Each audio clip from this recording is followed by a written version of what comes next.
Hello à tous, c'est Zinote. Aujourd'hui, on s'attaque à un monument, The Last of Us. On va parler ici d'architecture, comprendre comment la machine fonctionne, et pourquoi ce titre est techniquement une anomalie. Par contre, je ne vais pas vous dire si le jeu est bon ou mauvais. J'espère que vous êtes assez grand pour vous forger votre propre opinion. Mon avis personnel n'aurait ici aucun intérêt. Ce qui nous intéresse, c'est la structure. Dès les premières minutes, ce titre se présente comme une expérience dramatique intense. Le jeu veut vous choquer, visuellement et émotionnellement. Il multiplie les événements spectaculaires, des explosions, des véhicules qui renversent des passants, des zombies qui surgissent de nulle part, des gens qui sauvent leur peau, et d'autres meurent sous nos yeux.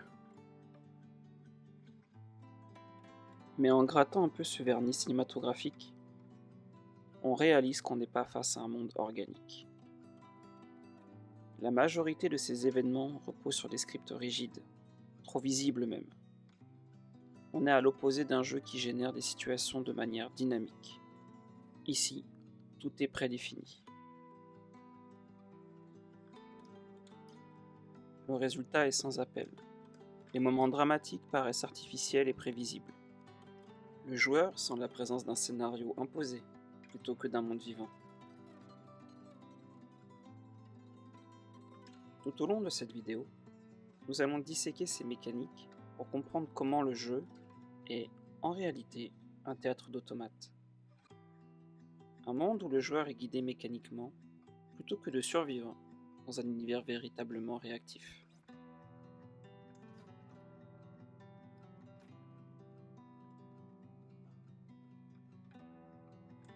Pour qu'un jeu de survie soit crédible, le joueur doit pouvoir croire en l'espace qu'il traverse. C'est tout l'enjeu du level design. Agencer les niveaux pour nous guider tout en maintenant une illusion d'immersion. Le problème, c'est que dans le jeu, cette illusion est techniquement très fragile. Visuellement, il y a des réussites incontestables. On voit un réel effort artistique dans certains intérieurs, avec des murs végétalisés et une gestion de la lumière assez fine, grâce à la Global Illumination. Mais dès que l'on passe en extérieur, ce vernis se fissure. Les assets ne réagissent pas toujours de manière cohérente à la luminosité. L'image s'aplatit et la profondeur s'estompe. Mais le plus intéressant, c'est ce qui se cache derrière la répétition des objets. Vous avez sans doute pesté contre les échelles à déplacer ou les palettes d'eau qui reviennent sans cesse. On peut croire à de la paresse, mais en fait c'est une nécessité matérielle pure. Techniquement, on appelle ça des funnels.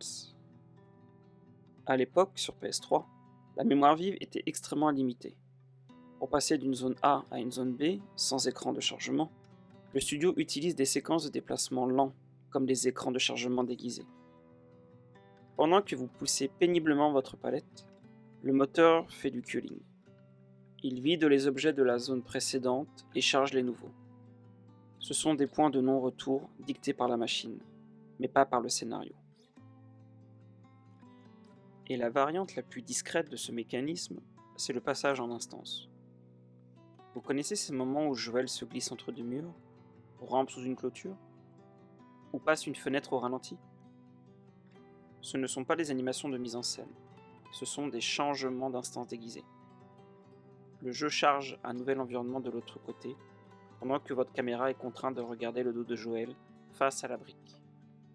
L'espace entre deux murs est littéralement la frontière entre deux zones mémoire. Vous ne traversez pas un décor, vous attendez que le moteur bascule d'un espace à l'autre. C'est du culling à l'état pur, camouflé derrière une animation corporelle. Cette rigidité se ressent aussi sur le scale, l'échelle des objets. On croise régulièrement des poubelles et des portes qui n'ont pas une taille cohérente par rapport au personnage. Ça brise ce que l'on appelle la suspension d'incrédulité. Si l'échelle est fausse, le cerveau décroche. Idem pour la foule du prologue. On vous vend 30 personnes, mais ce ne sont que 5 modèles de PNJ clonés pour remplir l'espace. Enfin, il y a la physique. Le jeu est marqué par du clipping, ces objets qui passent l'un à travers l'autre. Pourquoi? Parce que le studio a dû limiter le rigid body collisions, les propriétés qui rendent un objet solide, pour ne pas faire exploser le processeur.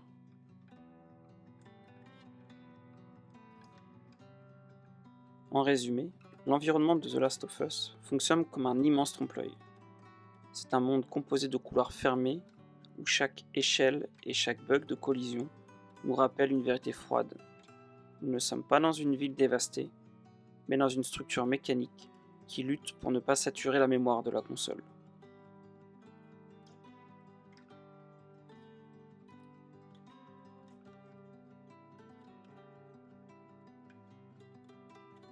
Si le monde n'est qu'un décor en carton-pâte, comment se comportent les acteurs qui l'habitent? C'est ici que l'ingénierie système et l'intelligence artificielle révèlent leurs plus grandes limites. L'IA des ennemis et des PNJ, c'est vraiment le talon d'Achille de l'expérience. Il faut pourtant apporter une nuance factuelle, pour être honnête. En phase de combat, dans les zones d'affrontement bien précises, l'IA propose des comportements intéressants.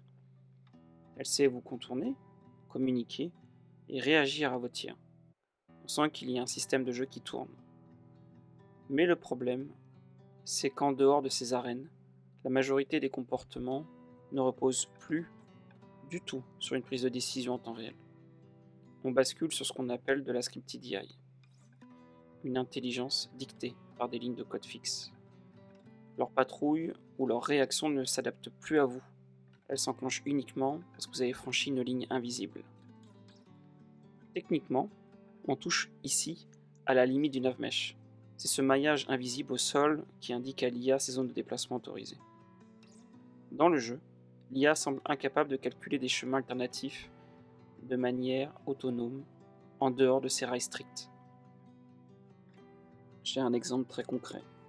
Lors de la séquence de l'ascenseur, certains alliés restent totalement immobiles tant que vous ne déclenchez pas le script au moment et à l'endroit exact. Le jeu transforme des actions banales de déplacement en événements obligatoires, et avouons-le, assez absurdes.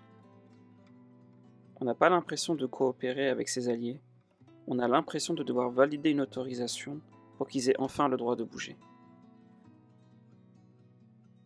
C'est là qu'intervient une autre manipulation systémique, le ghosting, pour masquer les faiblesses de ce navmesh et éviter qu'un allié ne gâche votre infiltration par un mauvais calcul de trajectoire. Le studio a activé un flag de détection. Ellie peut courir sous le nez d'un clickers sans provoquer une réaction. C'est le sacrifice total de la cohérence physique au profit d'un confort de jeu totalement artificiel. Le problème ici n'est pas l'existence de ces systèmes, c'est la base du développement, mais leur application qui manque cruellement de naturel et provoque des situations loufoques.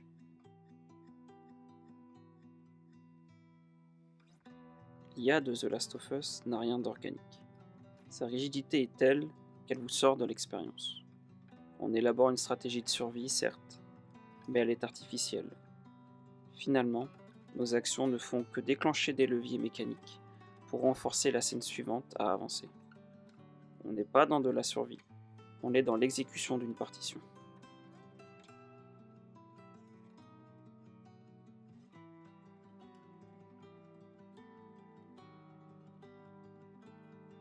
Si l'image nous montre un monde rigide, le son, lui, fait ce qu'il peut pour nous faire croire à sa profondeur. Dans un survival, on sait que l'acoustique, c'est 50% de l'angoisse.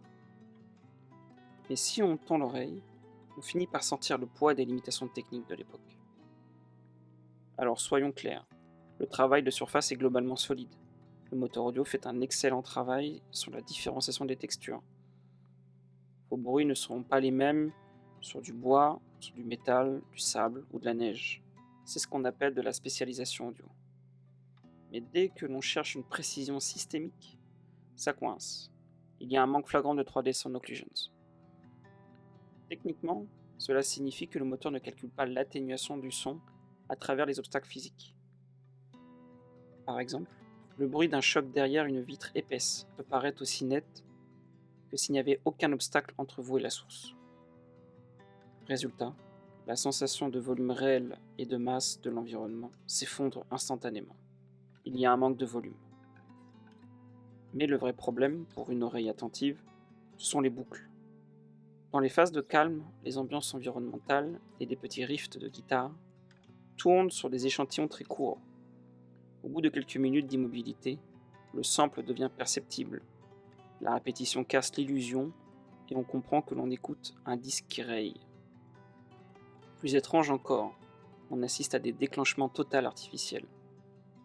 C'est ce que j'appelle le crabe sonore. Des effets qui surgissent de manière isolée, sans correspondre à aucune action visible dans le monde. Et ne parlons pas de la gestion de l'eau. Si vous jetiez un élément dans une flaque, n'attendez surtout pas un calcul dynamique de l'impact.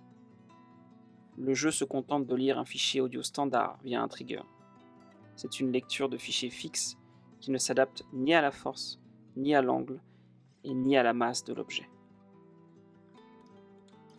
On pourrait me dire que j'exagère, et que, après tout, ce n'est qu'un jeu, et que ces détails n'étaient pas prioritaires dans le pipe. C'est vrai, ces features étaient sans doute dans le backlog, et puis elles ont été dépriorisées par manque de temps ou de ressources. Mais pour un titre qui se base tout son marketing sur le réalisme extrême et l'immersion totale, ce manque de réactivité acoustique trahit la machine. Le son nous enveloppe certes, mais il ne nous répond pas. C'est une superbe nappe sonore posée sur un monde inerte, mais ce n'est pas une réaction physique aux événements. On reste encore une fois dans une sensation d'un monde entièrement préenregistré.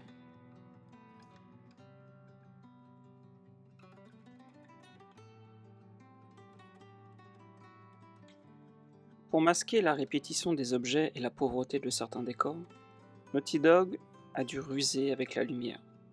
C'est ici qu'on voit la fracture entre la direction artistique inspirée et une exécution technique limitée. L'éclairage intérieur est sans doute le point le plus réussi grâce au dynamic lighting. Les contrastes entre les zones d'ombre et les sources de lumière ponctuelles créent une atmosphère pesante. Mais attention, il y a l'envers du décor. Le studio utilise massivement ce que l'on appelle le static lighting ou le backed lighting.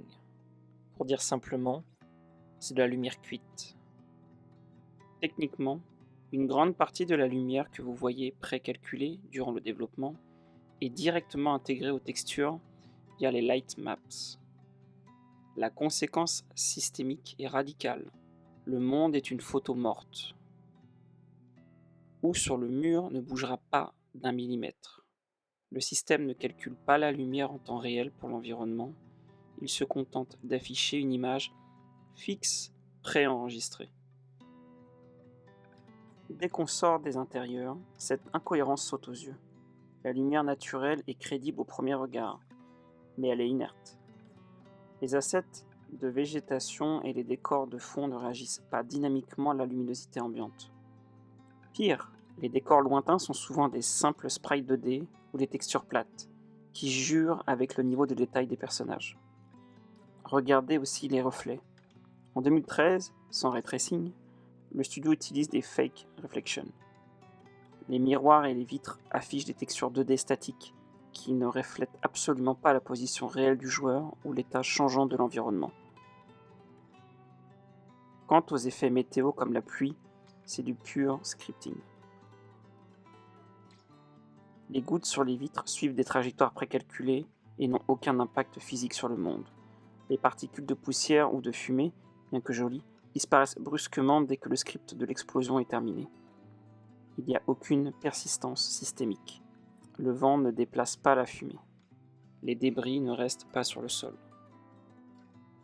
L'éclairage de The Last of Us agit comme un maquillage professionnel sur un acteur fatigué. De loin, c'est sublime et cinématographique. Mais dès qu'on s'approche, on voit les coutures, les reflets fixes et les particules qui s'évaporent, relevant la nature artificielle de chaque plan.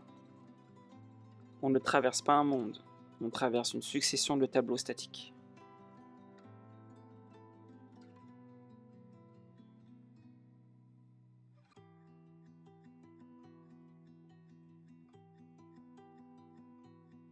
Mais le plus grand fossé dans The Last of Us ne se trouve pas forcément entre les polygones. Il se trouve entre l'action et le récit. On touche ici à ce que l'on appelle la dissonance narrative. C'est ce moment précis où le système de jeu et l'histoire ne se parlent plus du tout. Quand on analyse les interactions vocales, on se rend compte que les dialogues souffrent d'un grave manque de contextualisation. Les PNJ parlent comme si chaque scène était isolée dans une bulle. Que vous soyez en train de fuir furtivement dans un silence de mort, de que vous veniez de déclencher un chaos total avec un fusil à pompe, les conversations ne s'adaptent pas. Ce sont des blocs de texte juxtaposés, totalement déconnectés de votre gameplay. En tant que joueur, vous n'êtes pas un acteur du dialogue, vous êtes juste un technicien qui franchit une ligne invisible pour déclencher la piste audio suivante. Cette déconnexion, on la retrouve jusque dans les micro-détails techniques. Observez bien les textures en fond, les accessoires mineurs, ils sont souvent grossiers, voire carrément incohérents. On sent que tout le polish a été concentré sur le visage des héros et les objets du premier plan. Le reste du monde, il est laissé dans un état de décor de théâtre, parfois négligé. Les animations de sang et d'eau, par exemple, ignorent totalement la topographie des surfaces. Les collisions sont si partielles que vous traversez littéralement la végétation sans qu'elle ne bouge. C'est l'exemple typique de ce que l'on appelle du low en développement. Ce sont des tâches identifiées, présentes dans le backlog, mais qui n'ont jamais été priorisées lors des sprints, car jugées peu importantes pour l'expérience globale. J'imagine que toutes ces features de réactivité ont été listées par les équipes et identifiées par les QA. Mais au vu du hardware de l'époque et des contraintes de la date de sortie, elles ont sans doute été en bas de la pile. Mais pour un titre qui base toute sa force de vente sur l'immersion dramatique, ce manque de réactivité systémique finit par peser. Ça crée ce sentiment de monde mort qui attend simplement que vous passiez devant lui pour s'animer mécaniquement. En résumé, l'écriture de ce jeu est une ligne droite gravée dans le marbre. Elle est aveugle à vos actions. Entre ces dialogues robotiques et ces micro-détails qui manquent de finition, ce jeu nous rappelle sans cesse une vérité froide. Nous traversons une série de tableaux précalculés plutôt qu'une véritable aventure organique. Petit aparté rapide avant de continuer, je précise ici que je ne juge pas la qualité de l'histoire en elle-même. Que le récit soit classique ou déjà vu dans d'autres œuvres littéraires ou cinématographiques n'est pas le sujet. Porter un jugement sur le fond de l'intrigue serait laisser parler un sentiment, et le sentiment n'a pas sa place ici. Ce qui nous importe, c'est l'ingénierie du récit, pas sa valeur émotionnelle.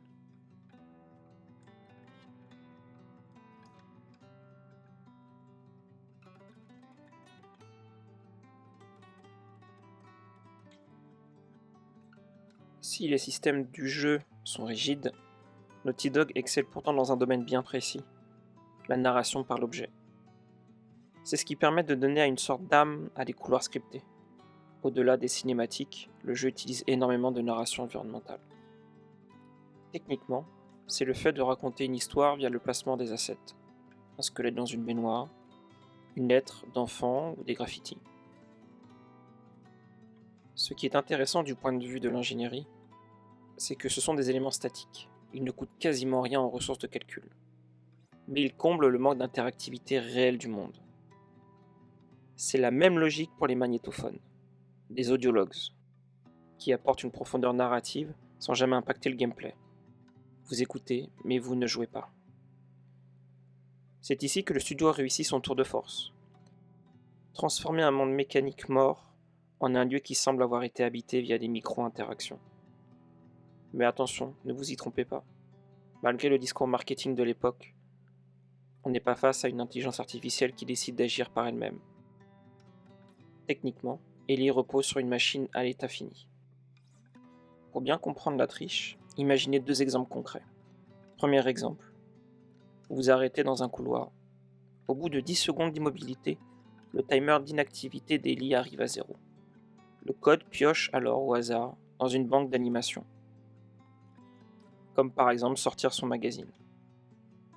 Mais si vous êtes collé contre un mur, elle le sortira quand même, quitte à ce qu'il traverse une brique ou un mur.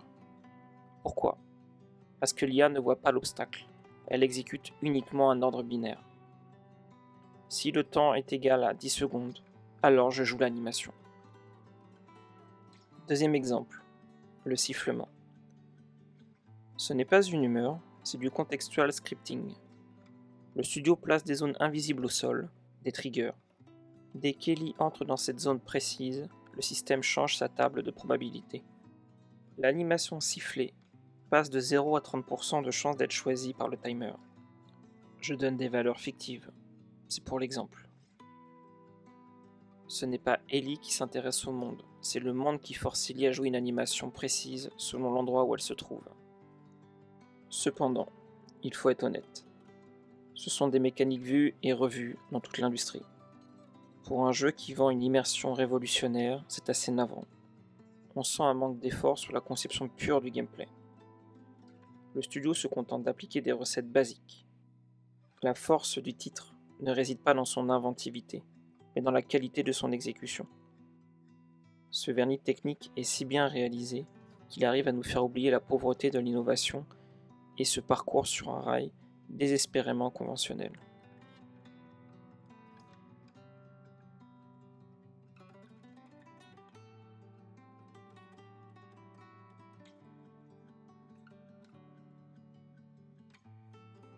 Enfin, on ne peut pas clore cette autopsie sans aborder l'aspect psychologique. Si le deuxième volet est une étude clinique sur le traumatisme, le premier repose sur des mécaniques plus primitives, l'ingénierie de la construction du lien.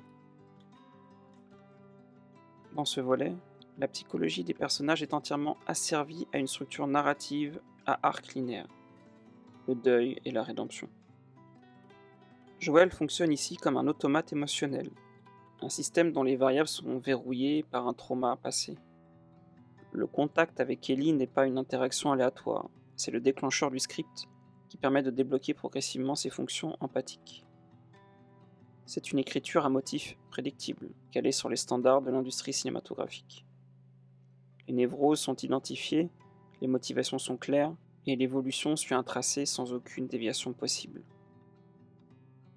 L'un des thèmes centraux de cette structure, que l'on retrouvera de manière plus sophistiquée dans le second épisode, c'est la déshumanisation par le biais de la survie. Techniquement, le système de jeu impose une vision où Joël ne perçoit pas ses ennemis comme des individus dotés d'une IA complexe ou d'une vie propre, mais comme un obstacle mécanique. Cette absence totale d'empathie envers l'autre est une nécessité de gameplay. Elle permet de maintenir une violence froide, utilitaire, sans jamais créer de friction avec la psyché de personnage ou celle du joueur. Le jeu nous conditionne à cette violence, sans jamais implémenter de mécanisme de remise en question. On observe également un phénomène de transfert affectif de substitution. Dans l'ingénierie du scénario, Ellie n'est pas traitée comme un partenaire indépendante. Elle est intégrée comme une variable de réparation. Pour Joël, elle représente une chance de corriger une erreur système, son échec passé avec l'actif Sarah. Ce n'est pas un lien organique, c'est un lien de maintenance psychologique. Et c'est précisément cette logique de la seconde chance qui rend Joël si dangereux. Pourquoi ? Parce que son code interne ne lui demande pas de protéger Ellie pour ce qu'elle est, mais pour ce qu'elle symbolise, dans sa propre structure mentale brisée. Au final, c'est cette obsession de ne pas perdre à nouveau qui pilote toute la logique de sa décision finale. Enfin, il y a l'implémentation du mensonge comme outil de préservation. Le jeu se termine sur une rupture de contrat de confiance, une manipulation où Joël impose sa réalité à Ellie. Ce n'est pas un ressort dramatique, c'est la création d'une asymétrie d'information qui définit toute l'ingénierie narrative du second opus. On passe d'un système de coopération à un système basé sur une faille relationnelle. Je vais m'arrêter là pour cette partie. Ce voyage paternel suit des rails trop conventionnels pour mériter une dissection plus poussée à ce stade. La véritable rupture systémique, celle où la psyché devient une mécanique de jeu brutale, C'est dans le second opus qu'elle se trouve. C'est là que nous irons véritablement creuser le sujet. En attendant, on va revenir à la froideur de la machine et s'attaquer au cœur de l'expérience, le gameplay.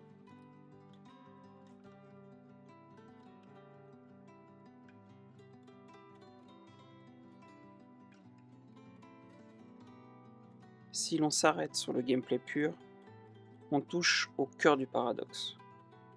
Les mécaniques de combat et d'infiltration sont fonctionnelles. Qu'elles soient sur l'action brutale ou la discrétion, cela procure un plaisir de jeu réel. C'est classique, mais ça fonctionne. Rien à dire dessus. Le problème, c'est qu'elle manque cruellement de profondeur systémique. On tourne sur une boucle extrêmement rigide. Loot, craft et combat. Chaque affrontement ressemble en fait à un puzzle dont la solution est unique et prévue. On ne survit pas dans un écosystème réactif. On traverse une série de zones de combat déconnectées les unes des autres. On ne survit pas dans un écosystème réactif. On traverse une série de zones de combat déconnectées les unes des autres. Vos interactions avec l'environnement sont minimales. On déplace une échelle, on pousse un radeau. Ce sont des actions binaires, sans aucune physique émergente. Ce manque d'effort sur la conception des mécaniques est flagrante. Prenez le crafting en temps réel.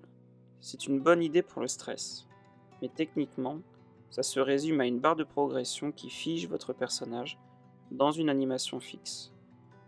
Il n'y a pas d'évolution, pas de surprise. On sent que le gameplay n'est pas là pour offrir une liberté. Mais la preuve ultime que nous sommes dans une simulation sous assistance, c'est ce que j'appelle la main invisible, le loot adaptatif. Derrière les fouilles de cadavres, le hasard n'est qu'en fait une façade technique. Le studio utilise une forme de loot contextuel. Le moteur surveille votre inventaire. Si vos ressources passent sous un certain seuil, il ajoute des probabilités de drop pour éviter la rupture. Alors attention, ce curseur est évidemment lié à votre niveau de difficulté.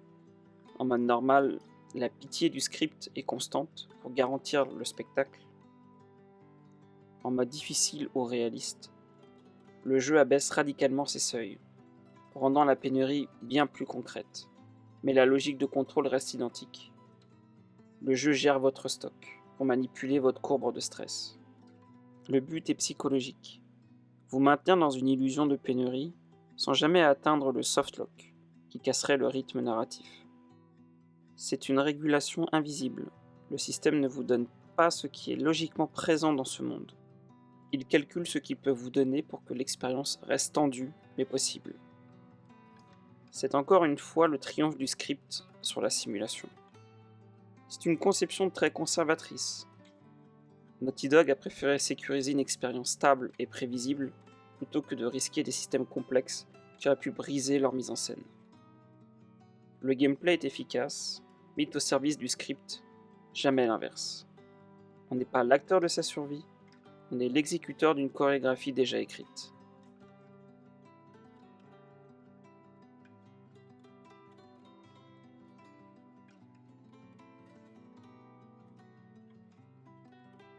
Si l'on se penche sur l'IHM, on retrouve la même philosophie du studio, l'efficacité avant tout.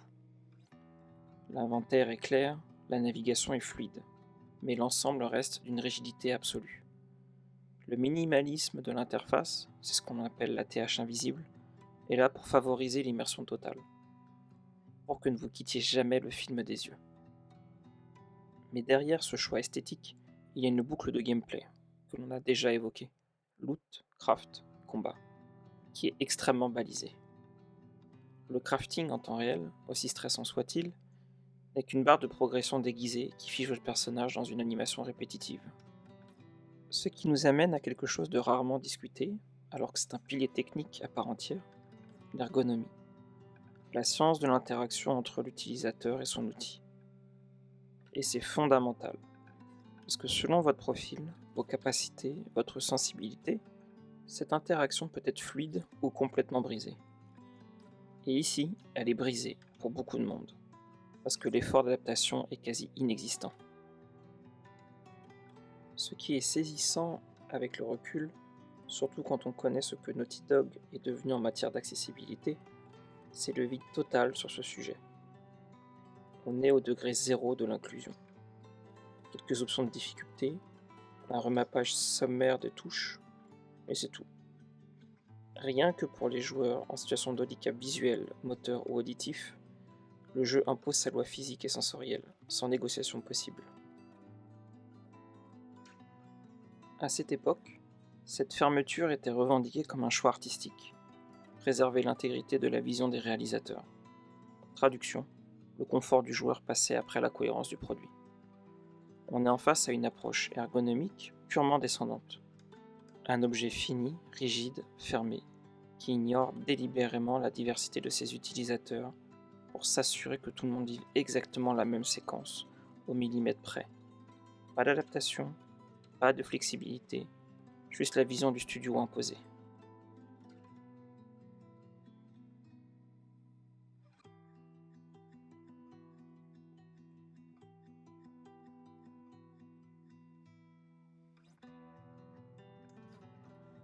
Voilà le constat final.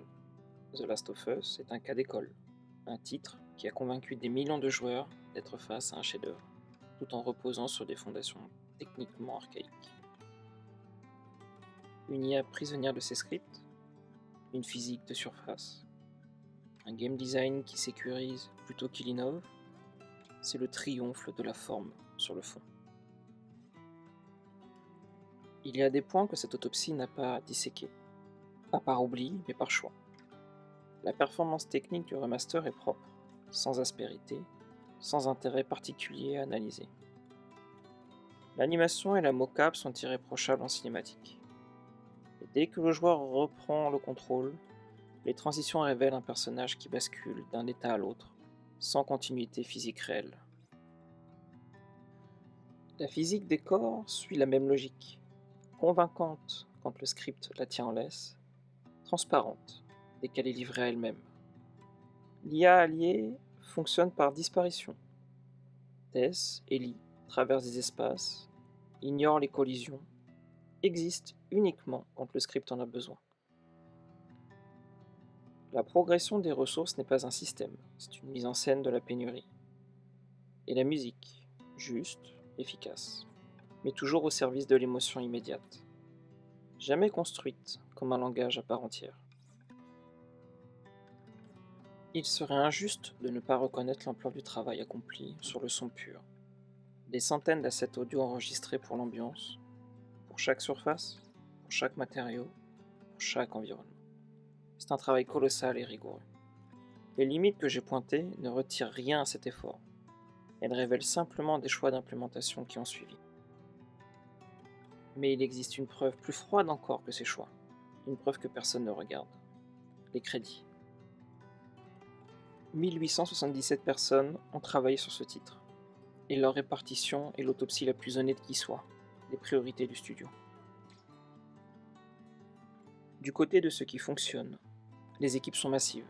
Il existe dans ces crédits un poste très particulier d'ailleurs. Emotional Systemic Facial Animator. Juste ça. Un poste entier dédié à faire ressentir une émotion sur un visage de manière systémique. Le mocap mobilise plusieurs dizaines de personnes. Et pour le son, Naughty Dog ne s'est pas contenté de ses équipes internes. Ils ont fait appel à un studio externe, Furmosa Interactive pour le citer. Donc le résultat est là. Vous l'avez vu, vous l'avez entendu. Par contre, du côté de ce qui dysfonctionne, c'est le silence. Parcourez ces 1877 noms. Cherchez un poste dédié à l'intelligence artificielle. Cherchez un poste d'ingénieur physique maison. Vous ne le trouverez pas. Pour la physique, le studio a simplement intégré Avoc, un middleware générique. Pas de développement propre, pas de personnalisation profonde. Ce choix-là, il est dans les crédits. Il explique le clipping, il explique les collisions approximatives et bien d'autres choses. Et pour l'accessibilité, le chiffre est sans appel. 0 poste dédié. Si vous lisez jusqu'au bout dans les remerciements, vous tombez sur 4 noms. Joshua Straub, Ian Hamilton, Brandon Cole, Steve Sellor, des consultants d'accessibilité reconnus dans l'industrie. Ils ont été consultés, puis remerciés. Ils n'ont jamais été intégrés à l'équipe. C'est ce détail qui dit tout. L'accessibilité n'était pas un pilier dans le développement. C'était une case à cocher, une option qui a été rejetée car on a pris des ressources externes. Enfin, 9 studios externes ont contribué aux assets de ce jeu. C'est beaucoup, mais ce n'est pas un problème. C'est la norme dans l'industrie. Le problème, c'est ce qui se passe en aval.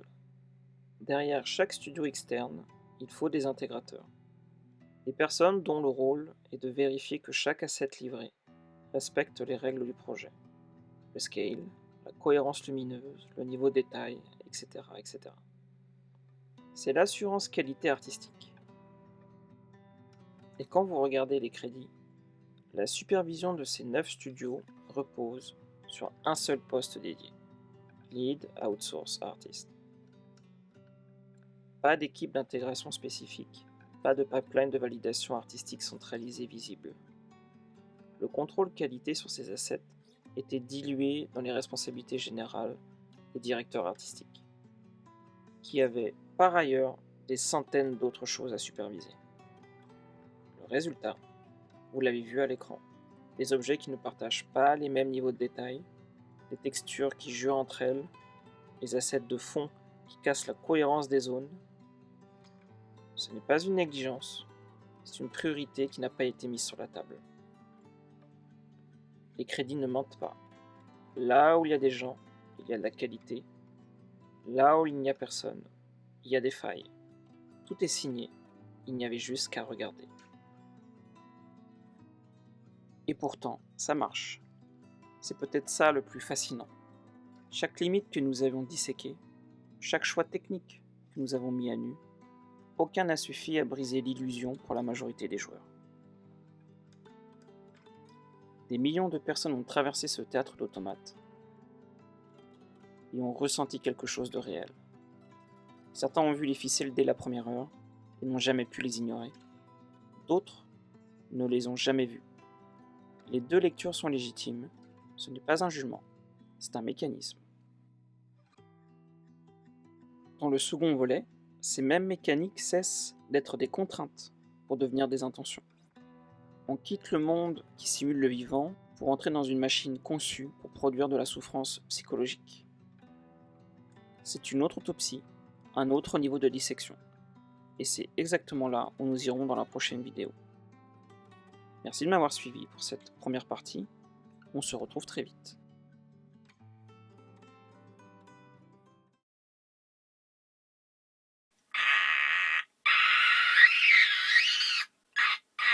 Ah!